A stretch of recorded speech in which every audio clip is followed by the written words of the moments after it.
Alright, welcome back everybody to a new game. We're gonna play the original Legend of Zelda. I have the collection on GameCube, so that's what we're gonna play. Though if I wanted to try to really fuck this up, I could pull out my NES and try to figure out how to hook this up to a recording system, but we're not gonna worry about that. Press start button. File been created. Gonna register our name. It's gonna be Parcells Creed. Press start button. Progress saved. Now we're gonna continue. By the way, before I start, I'm going to die. I know I'm gonna die. I'm gonna die a whole bunch. So if you're looking for someone to do a no death run, go look somewhere else. So because that ain't gonna happen here. Never played this game before, officially. I mean, as much as I can say I've actually, I've not officially played the game, but I have played like 5 or 10 minutes of this game in passing. And I'm aware that you have to get your sword first. And I'm aware that there's a map. And I'm aware that it helps you figure out where you need to go first. And I'm aware that first thing we need to probably do, power up Link a little bit by getting him some extra hearts and maybe an bombs and maybe an upgrade to my weapon if I can get enough hearts. About all I know. Initial pre-first dungeon stuff. Then after that I'm not so sure.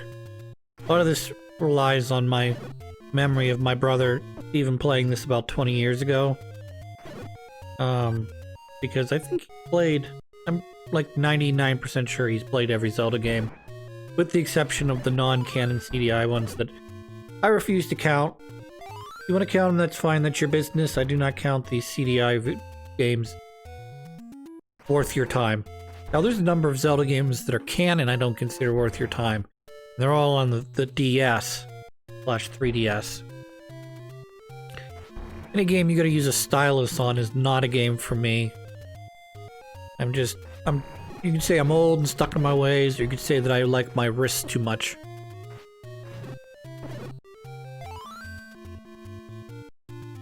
Like, forcing a mechanic is not always the best thing to do. Skyward Sword's another great example that, like, okay, so you add this thing to the end of your Wiimote that gives you better gyroscopic control of the sword, but that doesn't mean that that's a good idea, necessarily.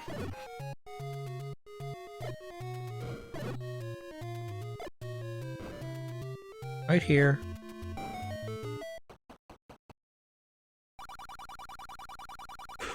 So this is an odd choice. It feels like this should be not a choice. Like, this should be automatic heart every time. I know they give you the option for a red potion, which is in this game is a 2-use potion that'll fill your health all the way to the top. It starts out red, then it goes blue, and then it disappears completely out of your inventory. However, red potions cost, once you unlock them, red potions cost about 100, a little less, well, about 70 rupees or so. 68, 70 rupees, somewhere in there. And that's only if you want red potion. A little cheaper for blue potion, but not significantly enough that I think it would be worth your time unless you're really scraping for pennies. So you can see I'm just sort of going about here. There's a couple things you can collect early on in the game. I'm not going to obviously get them all because I don't remember I don't remember what I have to get here at the intro. I do appreciate the game giving me bombs here repeatedly. I can carry a maximum of 8 bombs right now. Towards later in the game, I'll be able to upgrade that, I believe, to like upwards of 16 bombs, I think. As you can see, there's a heart there. I can't get that right now. I'll have to come back for that once I have the special item. I don't need bombs. That arrow there that you see that cost 80, that allows you to use arrows, not you know, oh, it cost 80 to, to buy arrows, and you get whatever, a bundle of arrows or so. And there's my first death. Probably 5 minutes in now, 4 minutes in. So that's first of many. Just get used to them. I'm not going to apologize for them because, let's just put it this way, I've test played this game a little bit for about 10-15 minutes, thinking that I could, learn the game well enough that I could, like, cruise through, say, the first dungeon without dying. And I realized this game is far too difficult for that. Particularly as in comparison to Link to the Past. Link only just sort of does a rapier type poke with his attacks. So he does not have that full swing, whatever you want to call it, 90-degree swing that you get in Link to the Past. However, in Link to the Past, you have to play the first section with only 3 hearts. Not a very difficult section, but it can be challenging if you don't know how to play the game. This one, not so much. This is more along the lines of, like, get good or know exactly what you need to do. There are other things I know that I could possibly do here before going to the first dungeon, but I don't exactly know where to find some of these things. This would include, right now would be the candle. I can't exactly afford a candle right now because I only have 8 rupees, but so that's part of it. If I had enough rupees, I could buy a candle, and that would unlock more hearts for me. But it would also unlock more rupees for me as well. So, little A, little B, can't really worry about that too much. As we're headed towards the first dungeon. Gonna die again. The little guys that dig just kill me every time. Cause you just never see them coming. Yep. I mean, it's not I don't see them coming, it's just you have to know that they're gonna be there. And as you press a direction, forward, left, right, back, down, you know what I mean? They're going to immediately be in wherever Link's path is, that's where they're going to appear. You're going to enter the door, or enter the board, start swiping, because you know they're going to be right there. And then another nifty thing about Zelda 1, they start you with 3 hearts every time. Does not matter if you've collected 15 hearts, they start you with 3 hearts every time. Later Zelda games, they kind of balance that out so that for every... I think it's for every heart over 3, you get like order of your hearts or something. I don't know the exact math on it, but if you're playing end game like Ocarina of Time or Majora's Mask or any of the other Zelda games, and you've got like 20 hearts or 15 hearts or something and you die, they're not going to start you back at 3. And even if they did, there's so many more options in the later Zelda games for you to just sit down and rest, take a nap, find a fairy fountain. I know the napping thing, that's more of a Breath of the Wild thing, but I mean like going to town and resting in a bed, or, going to your house and resting in a bed like in Link to the Past. Or, I mean, money's more plentiful as well, so buy yourself some hearts. Go find some... Now, I don't think these exist yet in this... No, they don't exist in this game yet. Find some pots. Throw them at the wall. Here comes some rupees. Here comes some hearts. Refill your health that way. This game does not have that. And in addition to all that fun jazz, this is the one nice thing they do. They plop you right back at the beginning of the dungeon. However, then you're 3 hearts. So...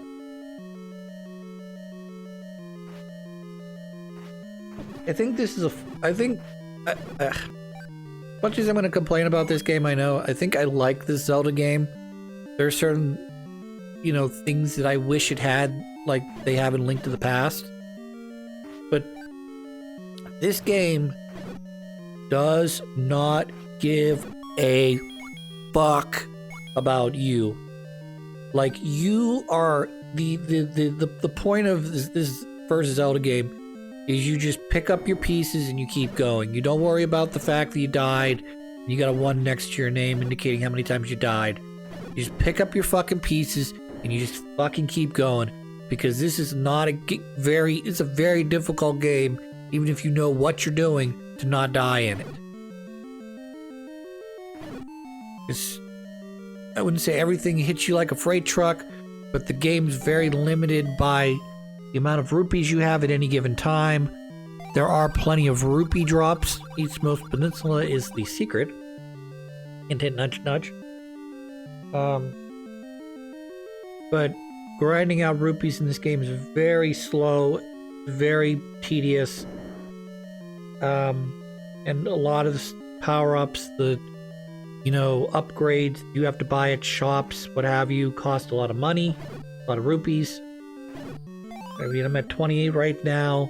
If I want, I don't have bow yet, but if I wanted the arrows for the bow and arrow, that's 80 rupees.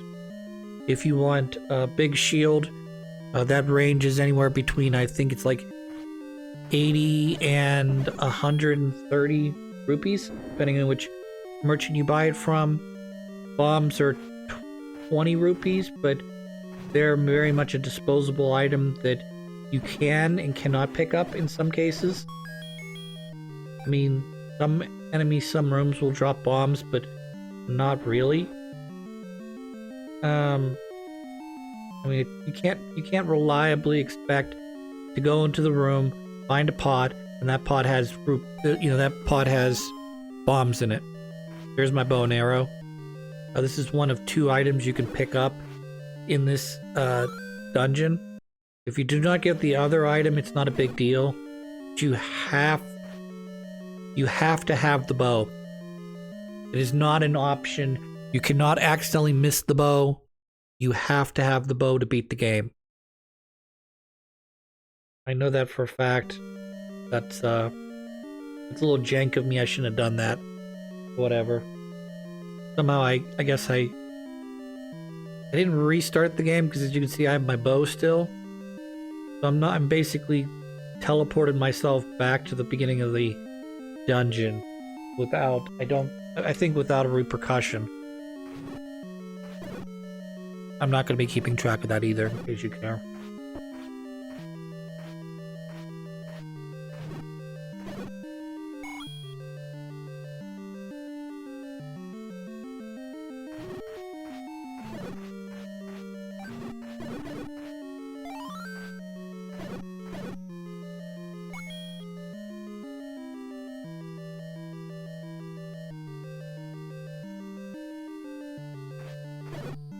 But before I get to things I really like about this Zelda game, again, I've not actually played through this game, so I'm just using my memory based on watching my brother play through it once or twice.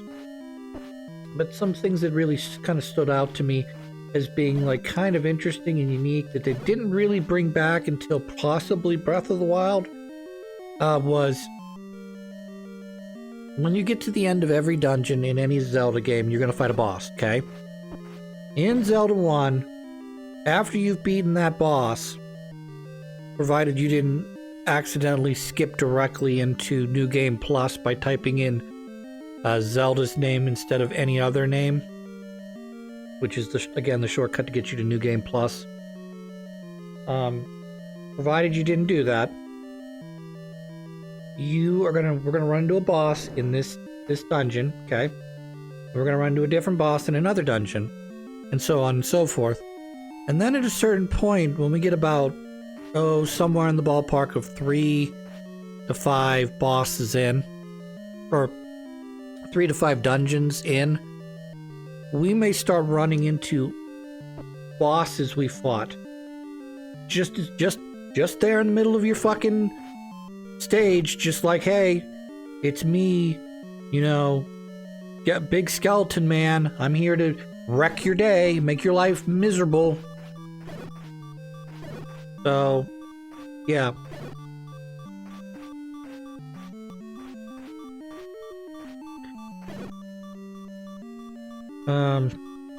Yeah, just pretend, and I know there's no skeleton boss in this game, But just imagine, you know, that skeleton I just fought, you know, is a big boss, and he's just randomly in the middle of the dungeon. You're just like, where the fuck did you come from? And that's what happens. It not just, you know, midway through the game, but as you slowly progress to the end of the game, we're going to start running into multiple encounters with bosses. And obviously you're not going to run into the final boss at any point until you actually run into Ganon to beat him to end the game. But what I'm sort of getting at is, you know,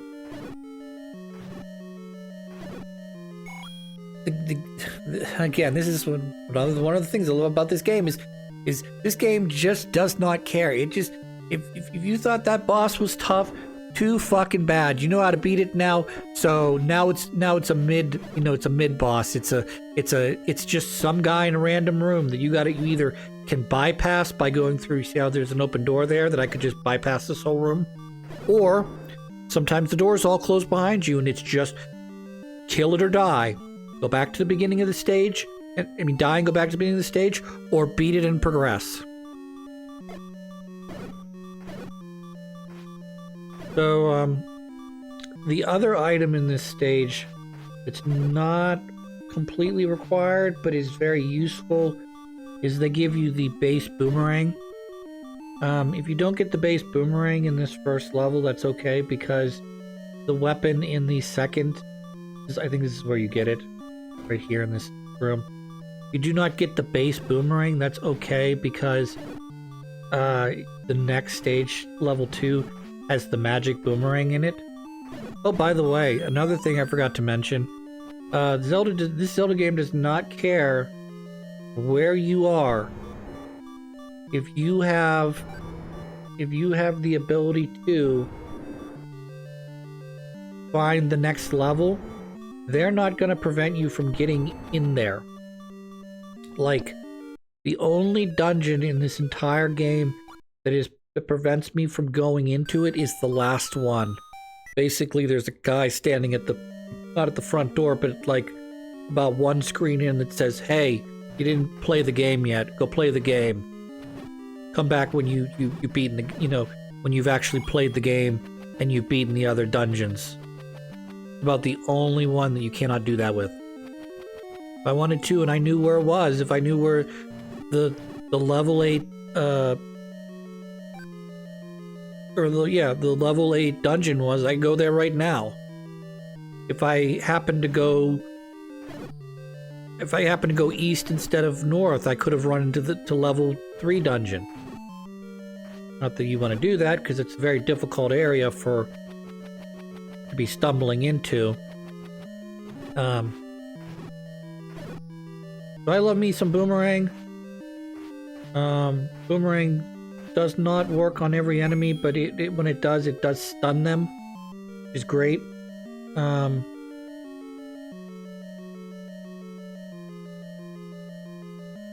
Game has a lot of bombable walls in it. Now, that's sort of a good thing and a bad thing, because in other Zelda games you can use your sword and go up against the wall and tink at the wall to see if it's hollow or not. You don't waste a bomb. But this game does not have that. So that means that any wall could, you know, there's 3 doors here. That 4th door, which would be in the upper corner there, could be a bombable wall. In this case, it's not, but just imagine it could be. And in a lot of cases, this game, like I said, does not care if you're willing to try to sneak into the boss's lair by bombing through a wall, and you happen to have access to that other wall. Go ahead and give it a try. You may be able to get into the boss's area bypassing, say, this area right here.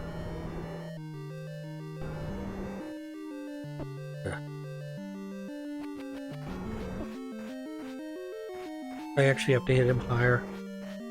Means I'm gonna die. Up by his horn, Chris.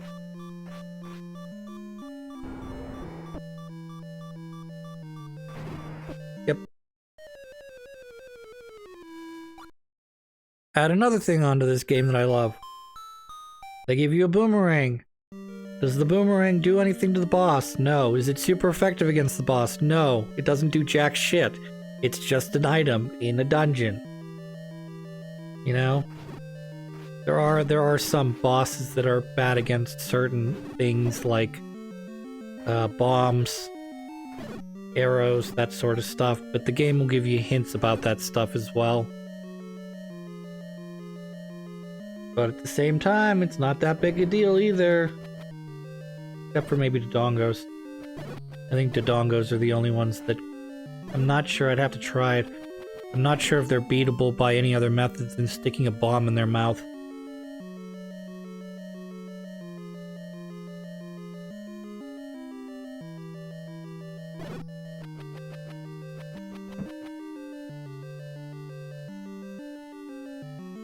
Alright, we only got a couple more here.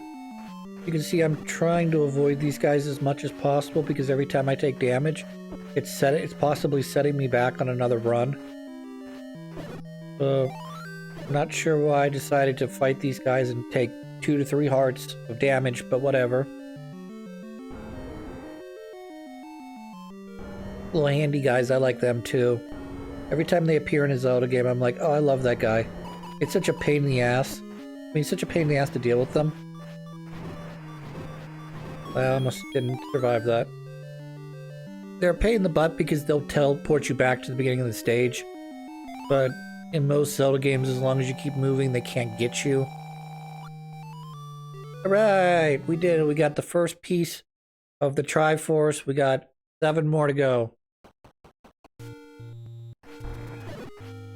Get out of this wood guy with his wood eyes. I do like the game. The game does actually refill your health after you've completed a dungeon. Just thank you. It makes my life wonderful. And those guys are always going to pop up. You try to move forward, so don't do that. I